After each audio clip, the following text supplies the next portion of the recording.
భోజనం చేస్తుంటాం. కూర్చోండి, కూర్చో కూర్చో. రాఘవా, అమ్మా గారెలు తీసుకురావే. బాగా వడ్డించాలా? నెయ్యి వడ్డించన్నమ్మా. సాయిబాబేడి ఇల్లరికానికి వచ్చిన అల్లుణ్ణి. ఇంట్లో ఉన్న వీధరుగు మీద ఉన్న ఒకటే. నేను ఎక్కడుంటే ఏముందిలేండి, మీరు లాగించండి. అల్లుడు అల్లుణ్ణి కాబట్టి తెగించి అడుగుతున్నాను. మీ బామ్మర్దులందరూ ఆయన పెట్టిన రూల్స్ కి గంగిరెద్దులా తలూపుతూ బతికేస్తున్నారు. కానీ నాకు ఆ కర్మ పట్టలేదు. నాకు ఒంటి మీద గుడ్డలే కాదు, గుండెల్లో కలేజా కూడా ఉంది. లేదని ఎవరు అనలేదు కానీ ముందు భోంచేయి. ఏదైనా విషయం ఒకటి తర్వాత మాట్లాడుకుందాం. నువ్వెవడెవరా మాట్లాడడానికి? ఈ ఇంట్లో ఆఫ్టర్ ఆల్ గుమస్తగాడివి. నేను మాట్లాడడానికి వచ్చింది పెద్ద ఆయనతో. సూర్యదేవర వారి వంశం అంటే న్యాయానికి సుప్రీంకోర్టు అని, శిక్షలకి తీహార్ జైలని పెద్ద పబ్లిసిటీ ఇచ్చుకుంటారు కదా. మరి ఆఫ్టర్ ఆల్ బీకాం పాస్ అయిన ప్రేమీలకి మారుతి కారు కొనిచ్చి కొత్తల్లుండి మొదటి పంటకి పాకెట్ మనీ కింద 100 రూపాయలు అడిగితే 1,00,000 వేమన పద్యాలు చెప్పారు. ఇది న్యాయమా? ఈ ఇంట్లో సబ్బులకు రేషన్, షాంపూలకు రేషన్, సరదాలకు రేషన్, సంసారానికి రేషన్. ఏమన్నా అంటే నీకేం తక్కువ? బట్టలు కావాలంటే సూర్యదేవర వారి క్లాత్ షాప్ ఉంది, సినిమాకి వెళ్ళాలంటే సూర్యదేవర వారి సినిమా హాల్ ఉంది, క్రాఫ్ట్ చేయించుకోవాలంటే సూర్యదేవర వారి మంగళ షాప్ ఉంది, సత్య సూర్యదేవర వారి శ్మశానం ఉంది. మరి మనశ్శాంతి కావాలంటే ఏముందండి? స్వతంత్రం కావాలంటే ఏముంది? అది కూడా రేషన్లో అమ్ముతున్నారా? లేక సిగరెట్లు కిళ్ళిలాగా వాటిని కూడా నిషేధించారా? ఈ కాళ్ళు పట్టుకుని కాకాలు పట్టే వాళ్ళకి మాత్రం కార్లు స్కూటర్లు కొని పెడతారు. ఇంటర్లు గీసుకోవడానికి బ్లేడ్లు రేజర్లు క్యూలో పెట్టి చేతిలో పెడతారు. ఇదేనా మీ వంశ గౌరవం? ఇదేనా మీ సమానత్వం? పండగ పూట అనవసరంగా గొడవ చేయకయ్యా. ఏదైనా ఉంటే తర్వాత చూసుకుందాం. నీకు ఎన్నిసార్లు చెప్పాను రా మధ్యలో చూడద్దని?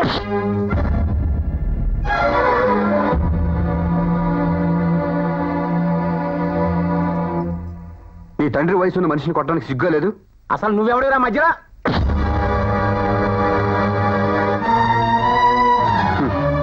ఆనకట్ట ఎంత గొప్పదైతే ఏంటి సార్, ఇలాంటి పగులు ఒక్కటి ఉంటే చాలు వంశం మొత్తం వరదలో కొట్టుకోవడానికి.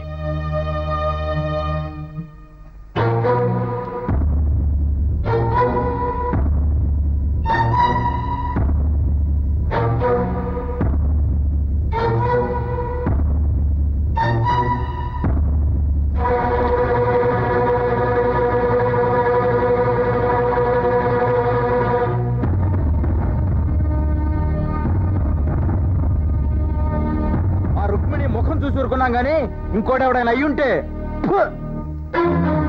పుట్టి బుద్ధెరిగాక అన్నయ్యని ఎవరు ఎదిరించి మాట్లాడటం నేను చూడలేదు. పెద్దవారికి విలువ తెలిసేగా మరి పండగ పూట వడ్డించిన విశ్రమ ముందు నుంచి లేవడం ఈ ఇంటి చరిత్రలోనే లేదు. మీరు వచ్చాడుగా, ఇక చరిత్ర తిరగరాస్తాడు. పదక్క.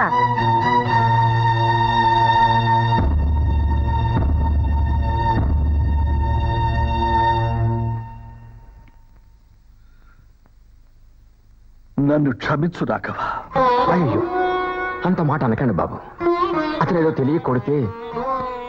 తెలియక కాదు, వాడి అలవాట్లను మానుకోలేక కొట్టాడు. ఇక్కడ పద్ధతులకు తట్టుకోలేక కొట్టాడు. ఇప్పుడు ఇప్పుడు ఇక్కడ ఈ ఇంట్లో నా పెద్దరికాన్ని సవాలు చేసే సాహసం, నన్ను ఎదిరించే ధైర్యం వచ్చాయంటే నీ తప్పేం లేదు బాబు. వయస్సు మీద పట్టడంతో నేనే వాళ్ళని అదుపులో పెట్టలేకపోతున్నాను. అందుకే ఈ మేనేజర్ బాధ్యత నుంచి తప్పుకోవాలనుకుంటున్నాను.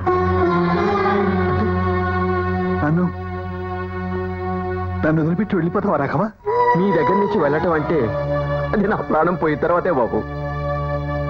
వయస్సు పైపడ్డ కొద్దీ అన్ని పనులు ఒక్కడనే చూసుకోలేకపోతున్నాను. అందుకని ఎవరైనా సమర్థుడైన ఓ కుర్రవాడిని మేనేజర్గా పెట్టుకుంటే బాగుంటుందని నా అభిప్రాయం. నేనెప్పుడు మీ పక్కనే ఉంటాను. ఇంటి వ్యవహారాలన్నీ అతను చూసుకుంటాడు. అతనే ఎవరు అని? అదే బాబు, ఆనంద్. ఆ అబ్బాయి ఉద్యోగం కావాలని ఎలాగూ తిరుగుతున్నాడు. అదేదో అతనికే ఇస్తే.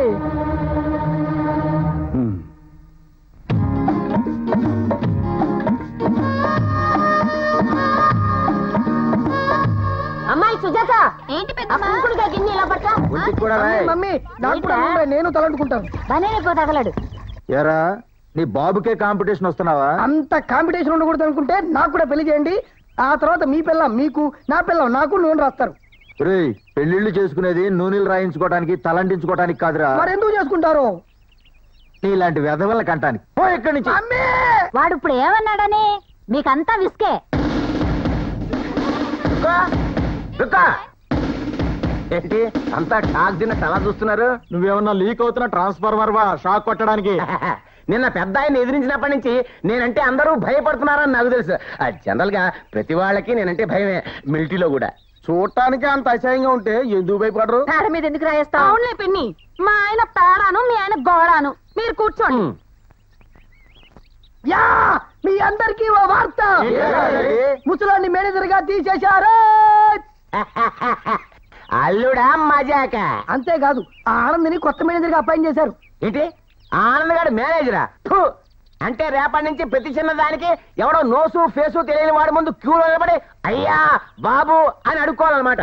క్యూలో నించోవడం ఇష్టం లేకపోతే ఖాళీగా ఉన్నప్పుడు డైరెక్ట్ గా వెళ్ళి అడుక్కోవచ్చు. అసలు ప్రాబ్లం క్యూలో నిలబడడం గురించి కాదండి. మనం ఇక్కడ ఇంత మంది ఉండగా ఎవడో కోన్ కిస్కా గాని మేనేజర్ గా తీసుకురావాల్సిన అవసరం ఏముంది అని. మనల్ని మేనేజర్ గా పెడితే ఉన్న ఆస్తంతా ఎవరికైనా అమ్మేస్తామని పెద్దానికి ముందే తెలుసు కాబట్టి. అంటే మన ఆస్తిని మనం అమ్ముకునేంత ఎదవలమా? అమ్మిన తర్వాత కదా వెదబోగాదో తెలిసేది. అబ్బా అది కాదండి, అసలు ఆ మేనేజర్ అవసరమే ఉందండి. మనకి లెక్కలు రావా ఎక్కలు రావా? 2 4 2 3 6. అయినా మీకెవరికి ధైర్యం లేకపోతే చెప్పండి, నేను ఒక్కనే సింగిల్ గా ఈ విషయం గురించి పెద్ద ఆవిడతో మాట్లాడతా. నా తమ్ముడు తీసుకున్న నిర్ణయాన్ని ప్రశ్నించే అంత గొప్పవాళ్ళయ్యారన్నమాట. నాన్న పోయిన తర్వాత వాడు పెళ్లి కూడా చేసుకోకుండా ఈ కుటుంబ బాధ్యత అంతా నెత్తిన వేసుకుని మనందరికి పెళ్లిళ్ళు చేసి మన బిడ్డల్ని పెద్దవాళ్ళని చేసి వాళ్ళకి పిల్లలు పుడితే బాసాలు కూడా చేసి మర్రి చెట్ల మనందరికి నీడనిస్తుంటే ఇప్పుడు వాడి మీద విప్లవం లేవదేయాలనుకుంటున్నారా? మీలాగే స్వార్థంతో వాడు కూడా పెళ్లి చేసుకుని వాడి ఒక్కడ బ్రతికే వాడు చూసుకుని ఉంటే మనందరం వీధుల్లో అడుక్కు తింటూ బ్రతికేవాళ్ళం. అయినా ఇలాంటి వ్యధవాలోచనలు ఎవరికి వస్తున్నాయో, మిమ్మల్ని అందరినీ ఎవరు రెచ్చగొడుతున్నారో నాకు బాగా తెలుసు. ఇంకొకసారి నా తమ్ముడికి ఎదురు మాట్లాడినా, వాడు చెప్పిన పనికి వ్యతిరేకంగా నడుచుకున్నా మీ మగవాళ్ళ మొలతాళ్ళు తెగిపోతాయి. జాగ్రత్త. వెళ్ళండి. చూడు ఆనంద్, ఎవరికి డబ్బులు ఇచ్చినా ఈ ఓచర్ల మీద సంతకం తీసుకోవటం మర్చిపోవద్దు. అలాగేనండి. ఈ రోజు నుంచి ఈ ఇంటి బాధ్యత నీది. జాగ్రత్త. Okay sir. ఆనంద్ బాబు గారు కూరలు కొంటాను, డబ్బులు ఇవ్వండి. ఎంత? 500. అంటే కూరలు కొనడానికి 500? నువ్వేమన్నా మటన్ కొంటున్నావా, చికెన్ కొంటున్నావా? తొక్కలో తోటకూర, చెత్తలో చిలకల దుంపలు, దీనికి 500 రూపాయలా? ఆనంద్ బాబు, ఈ ఇంట్లో నువ్వు చాలా జాగ్రత్తగా ఉండాలి. రెప్ప మూసి తెరిచే లోపల రిజర్వ్ బ్యాంక్ దోచేసే డేంజరస్ ఫెలోస్ ఉన్నారు ఇక్కడ. అవును ఆనంద్ బాబు గారు, మీరు సాయిబాబా గారిని డీల్ చేయటం నేర్చుకుంటే ఎలాంటి కంట్రీ విధవనైనా కంట్రోల్ చేయొచ్చు. అంటే నేను కంట్రీ విధవననే? ఆ మాట నేను అనలేదండి, మీరంటే మాత్రం కాదనండి. నేను చూస్తుంటే చాలా ఇంటెలిజెంట్ లాగా అనిపిస్తున్నావు. ఏదో మీ అభిమానం సార్. ఈ ఇంట్లో నువ్వు ఒక్కడే నన్ను అర్థం చేసుకునేవాళ్ళగా అనిపిస్తున్నావు. అందుకే దాచుకోకుండా కొన్ని నిజాలు నీతో చెప్తున్నా. చెప్పండి. మరిద్దరం అండర్స్టాండింగ్ కొద్దాం. అదేమిటంటే వారానికి 500 వౌచర్ రాసి 250 రూపాయలు నా కొట్టు. నా హ్యాబిట్స్ నాకు వెళ్ళిపోతాయి, నీ టిప్స్ నీకు మిగిలిపోతాయి. ఓ 50-50 బేస్ అన్నమాట. ఏదో పని చేసినా కొంత న్యాయం ఉండాలిగా మరి. బాగానే ఉంది, కానీ 500 ఎందుకు ఖర్చు అయిందంటే ఏమని రాస్తాం? ఆ విక్స్ సీసాలు కొనుక్కోనని రాసేవయ్యా. విక్స్ సీసాలకి 500 అంటే నంబర్ సార్. పోనీ కీళ్ళ నొప్పులు కిక్స్ అని కొత్త మందు కొనుక్కోనని రావయ్యా. వివరాలు ఎవడు అడుగుతాడయ్యామని? ఇంకెప్పుడు ఇలాంటి చెత్త బేరాలు నా దగ్గర తీసుకురావద్దు. అంటే కీళ్ళ నొప్పి ఖర్చు అయినంటావు. షే, ఇంకాసేపు ఇక్కడే ఉంటే మీ కాళ్ళు విరిచి ఫ్రాక్చర్ ఖర్చులను రాయాల్సి వస్తుంది. తాళాలు చేతిలో ఉన్నాయి కదా అని నన్ను మరీ తపేళాలతో అనుకునే వాళ్ళ చూడకు, నాకు టైం వస్తుంది. రే బేవర్సు, ఏమన్నాను ఇప్పుడు? హలో బ్రదర్ అన్నాను. హలో బ్రదర్ లేదు, డియర్ బ్రదర్ లేదు. మర్యాదగా ఏమన్నావు నిజం చెప్పు. అరే నిజమండి. అయినా మిమ్మల్ని అనడానికి మీ ఆవిడగా నాకేం పనండి? టైర్లు వద్దు. రే సైదులు, ఏమన్నారా నేను ఇప్పుడు? హలో బ్రదర్ అని అన్నారే, మీకెలా అనిపించిందండి? ఆహా, ఏం వినిపించిందో నీకు తెలుసు, నాకు తెలుసు, చుట్టూ ఉన్న పంచభూతాలకు తెలుసు. చెప్తా నీ సంగతి తర్వాత చెప్తా. పోరా పుడింగి. ఏం స్ట్రోక్ ఇచ్చారండి? అరే 250 రూపాయలు, ట్రిపుల్ ఎక్స్ట్రామ్, మేడ్ ఇన్ ఇండియా. దీని పని బాగుంది. ఏమిటి బావా సీరియస్ గా ఉన్నా? నీకేం కొత్త కారు ఇచ్చారు కాబట్టి హుషారుగానే ఉన్నావు. మా నెత్తి మీద కొత్త మేనేజర్ని పెట్టారు. వాడు మాకు మూల సంఖ్య తెప్పిస్తున్నాడు. ఎవరు? వాడే ఆనంద్ గాడు. వాడికి అంత సీన్ ఉందా? ఒక సీన్ ఏంటి, టోటల్ సినిమా వాడిలా ఉంది. కావాలంటే వెళ్ళి చూడు. పంచదార 28కి. Hello, yes. ఏమిటి మేనేజర్ గా జాయిన్ అయిన ఫస్ట్ రోజే చాలా ఎక్స్ట్రాలు చేస్తున్నావంట? ఎక్స్ట్రాలు చేయడానికి నీ అంత పొగరు నాకు లేదు. ఎక్కువ మాట్లాడితే చెప్పు తెగుతుంది. పర్వాలేదు, కుట్టిస్తాలే. ఎందుకు ప్రమీలమ్మ, డైలీ యువర్ సాంగ్ ప్రోగ్రామ్ లో నీకు కావాల్సిన పని అడుక్కోక మిగతా విషయాలన్నీ అడుగుతారంటే మ్యాటర్ ఏంటో మాట్లాడుకుని వెళ్ళిపోతే హ్యాపీగా ఉంటది కదా. నాకు 15,000 కావాలి. ఎంతమ్మా? ఏ తెలుగులో చెప్తే కానీ అర్థం కాదా? 15,000 కావాలి. ఎందుకో? కార్లో స్టీరియో నీకు పెట్టించుకోవడానికి. కారే వేస్ట్, అందులో స్టీరియో ఒకటా? How dare you. ఎలాగో మీ నెక్స్ట్ డే లాగా అదే కదా అని అనేశాను. Shut up. సారీ. నీ సంగతి అంటే ఇప్పుడు తెలుస్తాను. వసే నా పిల్లవా, కొంచెం స్పీడ్ తగ్గించు. ఏమన్నా నేనేమనలేదే. అన్నావు చెప్పు. వసే రావులమ్మ సినిమా బాగా సక్సెస్ అయిందన్నాను. కాదు, ఏమని అడుగుతున్నావు? శ్రీరాములమ్మ సినిమా బాగా సక్సెస్ అయింది అన్నాడు. నో, వేరేదో అన్నావు. పోనీ మీకు వినిపించిందో చెప్పండి. చెప్తాను, ఎక్కడ చెప్పాలో అక్కడే చెప్తాను. గురుగారు, అయ్యగారి దగ్గర ఫిట్టింగ్ ఏమైనా పెట్టుదాం. వాళ్ళ ఫిట్టింగ్లు వాళ్ళకుంటే మన కటింగ్లు మనకుంటాయి. ఎక్కడ ఆపామో చెప్పు. పంచదార దగ్గర ఆపాం. ఆ. పూలమ్మో కూరగాయలు కొనాలి. ఈ లిస్ట్ ఏంటి చెప్పరా? మళ్ళీ వస్తానులేండి. ఉమ్.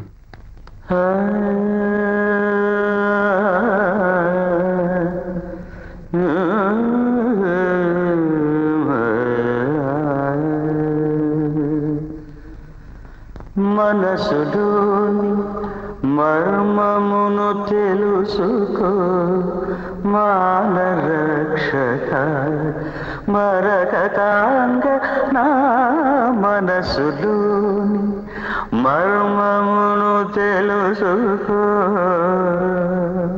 మావయ్య, మావయ్య, ఏమిటమ్మా? ఆ కొత్త మేనేజర్ గారిని తీసేయండి మావయ్య. ఏమ్మా? అతను మీరు అనుకుంటున్నట్టు మంచివాడు కాదు. చాలా అరగంట గా మాట్లాడుతున్నాడు. ఈ ఇంటికి ఓనర్ అతనేనంట. అలా అన్నాడా? ఆ, అతను అలాంటి వాడు కాదే. అంతేకాదు, నేను డబ్బులు అడిగితే ఇవ్వరు బొమ్మన్నాడు. పైగా తిట్టాడు కూడాను. నిన్ను తిట్టాడా? అవును మావయ్య, నా మొహానికి కారే వేస్ట్ అన్నాడు. అయ్యి బాబోయ్, ఆ మాట నేను అసలు అనలేదు సార్. నిజంగా నేను ఆ మాట ఉంటే నా నాలుగు ఎండి నాకులా రాలిపోతుంది సార్. అబద్ధం చెప్తున్నాడు మావయ్య. ఏయ్, నేను డబ్బులు అడిగితే నువ్వు ఇవ్వలేదు. ఈ మాట మాత్రం నిజం సార్. ఎందుకు ఇవ్వను రాబయ్యా? కారులో స్టీరియో పెట్టుకోవాలన్నారు. ఇలా వెస్టర్న్ పాటలు విని ఎంటీవీలో చూడటం వల్లే ర్యాంక్ రావాల్సిన అమ్మాయికి క్లాస్ మాత్రమే వచ్చిందనే బాధతో తన భవిష్యత్తు బాగుపడాలని ఇవ్వన్నాను సార్. అది నిజమే.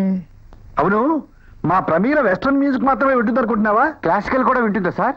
వినడం మాత్రమే కాదయ్యా, అద్భుతంగా పాడుతుంది కూడా. పాడుతుందా? నేను నమ్మను సార్. నమ్మవా? మ్మ్హ్. అమ్మా ప్రమీల, ఏది ఒక్క స్వరం పాడమ్మా. ఆ దెబ్బతో 2 స్టీరియాలు ఇవ్వాలి నీకు.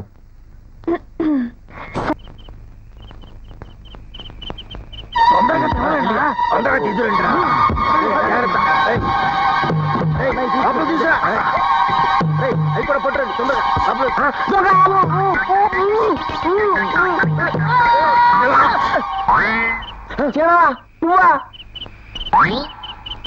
అమ్మ నా దొంగ మావులు, జంటిల్ మన సినిమాలో అర్జున్ లాగా పెద్ద ఆయన ముందు బుద్ధిమంతుల్లా ఉంటూ రాత్రులు దొంగతనాలు చేయడం అన్నమాట మీ క్యారెక్టర్స్. ఏం చేస్తామయ్యా, మేము మనుషులమే, మాకు వీక్నెస్లు ఉంటాయి. అందులోను మా నాన్నకు కొత్త వీక్నెస్ పుడుతుంది. ఏంట్రా సామాన్యాన్ని ఎక్కించేసారా లేదా? ఈయన ఫ్రాడేనా? అసలు ఫ్రాడ్కి ఫాదరే ఆయన. ఇందులో తప్పు లేదు అల్లుడు.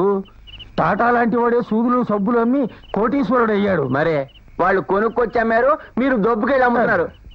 అమ్మ మామూలు, మీ ఒక్కొక్కళ్ళలో నాకు ఒక హర్షమేత, ఒక్కో చంద్రస్వామి లాంటి గ్రేట్ ఫీరోస్ కనపడుతున్నారు. అమ్మ అమ్మ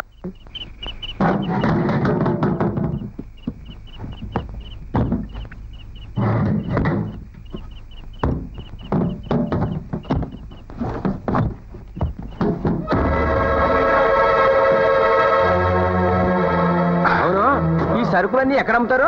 మల్లయ్యని ఒక కమిషన్ ఏజెంట్ ఉన్నాడులే. బొట్టు బిళ్ళల దగ్గర నుంచి బోయింగ్ విమానాల దాకా ఏదైనా సరే కొంటాడు, ఏదైనా సరే అమ్ముతాడు.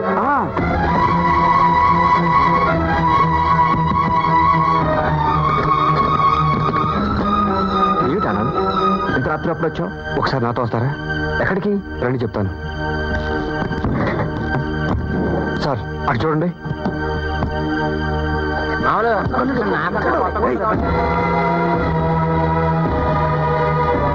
ముందు ఈ విషయం వరప్రసాద్ గారు చెప్పాలి. వద్దు సార్, తన వాళ్ళంతా నీతివంతులని బుద్ధిమంతులని ఎంతో గర్వపడే ఆయనకి వీళ్ళు చేసే దారుణాలు తెలిస్తే గుండె పైలిపోతుంది. అలా అని వీళ్ళని ఇలా వదిలేమంటారా? వదలమని అంటం లేదు, టైం చూసి చెప్పమంటున్నాను. ఒక సమర్థుడైన మేనేజర్గా నీ యజమానికి ఏ టైంలో చెబితే మంచిదో అప్పుడు చెప్పమంటున్నాను.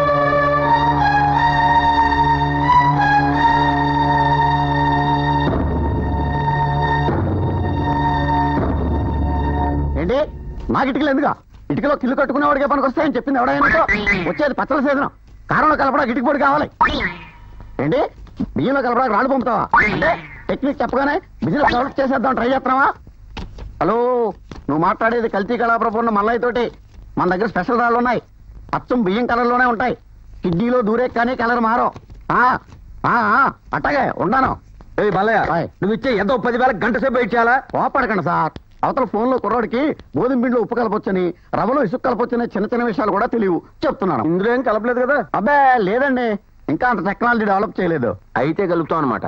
అబ్బాబ్బే ఈయనెవరు? మా సాంబశివరావు అనే అల్లుడు. Oh glad to meet you sir. Radhakrishna garu మీరందరూ కష్టపడి ఆ సరుకులను ఇక్కడ మోసుకుని అక్కర్లేదు. నెక్స్ట్ టైం నేనే మీ ఇంటికి వచ్చి తీసుకుంటాను. మా ఫ్యామిలీలో ఎవరి పనులు వాళ్ళే చేసుకుంటాం. ఓహో కల్తీ లేని ఫ్యామిలీ అన్నమాట. బాగుంది సెలవు. ఓరి బాబు అన్నయ్య బాబాయ్ నాది 1 2 3 ఎంత? ఇది నాకు. నీకు ఎందుకు ఇచ్చారన్నయ్య? ఇదిగో అల్లుడు ఇంకో 100 వచ్చుగా చొక్కేసుకుంటా. ఇప్పటికే బొక్క వచ్చింది.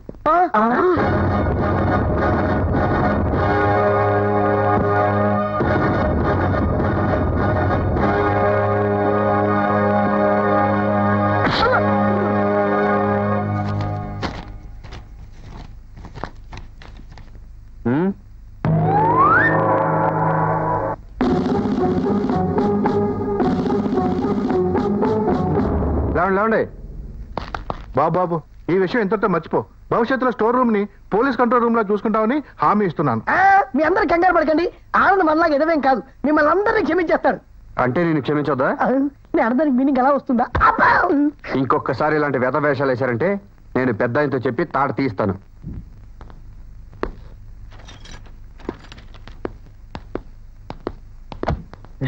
మేడం వరప్రసాద్ గారు స్టాఫ్ కి జీతాలు పంపించారు.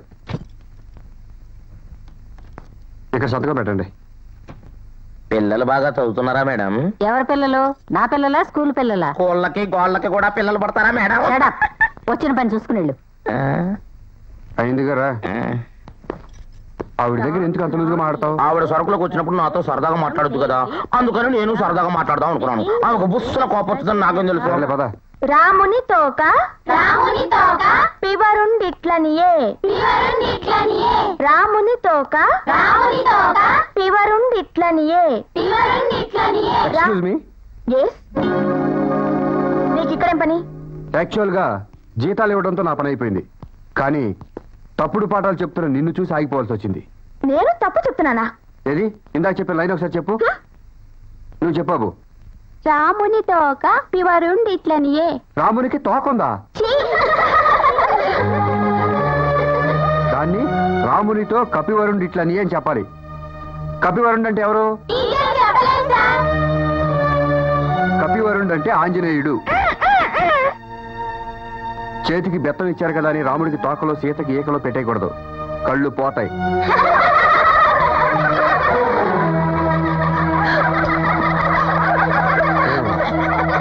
బాయ్. రుక్మిణి ఏంటయ్యి? మా ఆయనకి పాలు తీసుకెళ్తున్నా పెద్దమ్మా. వెళ్ళమ్మా. ఏమే ప్రభావతి, నీ అల్లుడు గదిలోంచి బయటకు రాడా? మరి సోద్యం కాకపోతే సోద్యం.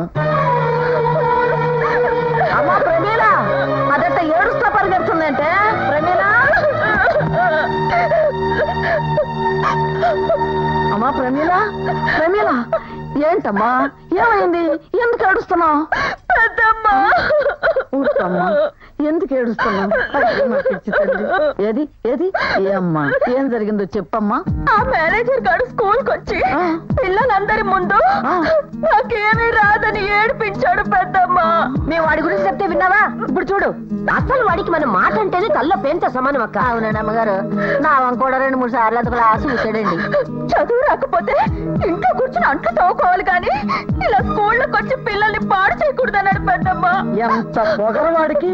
అసలు మన సూర్యదేవుడు వాళ్ళ ఆడపిల్లలంతా వేస్ట్ క్యాండిడేట్లు అంట. ఏమన్నాడు? వేస్ట్ క్యాండిడేట్లు అంట పెద్దమ్మ. వేస్ట్ క్యాండిడేట్లా? ఇవాళ చూడు వాడి ఫేస్ వేస్ట్ అయిపోద్ది. అది కాదు సార్, తప్పుని తప్పు అని చెప్పడం తప్ప సార్? ఈ రోజు ఆ తప్పును ఆపకపోతే రేపు వాళ్ళ పేరెంట్స్ ఫలానా సూర్యదేవర లక్ష్మీ రాఘవరప్రసాద్ గారి స్కూల్లో రాముడికి తోక ఉందన్నారట అంటే మనకి ఎంత పరువు తక్కువ ఒకసారి ఆలోచించండి సార్. తమ్ముడు, తమ్ముడు చూసావా? నాకంతా తెలుసు. ఇందులో అతను తప్పేమీ లేదు. అలాగని చెప్పి నలుగురిలోనూ మన అమ్మాయిని అవమానం చేస్తుంటే ఇతరుల్లో తప్పును వెతకడం గొప్ప కాదు, కరెక్ట్ ఏదో చెప్పగలగడం గొప్ప. మా ప్రమీలకు తెలుగు చెప్పడం చేత కాదన్నావు, సరే నీకొచ్చా? వచ్చు సార్. నువ్వు తెలుగు లిటరేచర్ కూడా చదువుకున్నావా? అవును సార్. గుడ్. అయితే తెలుగు టీచర్ వచ్చేదాకా స్కూల్లో పాఠాలు చెబుతావా? మీరు చెప్పమంటే చెప్తాను సార్. రేపే వెళ్ళి జాయిన్ కా, నీ టీచింగ్ కెపాసిటీ ఏమిటో చూస్తాను. Thank you sir.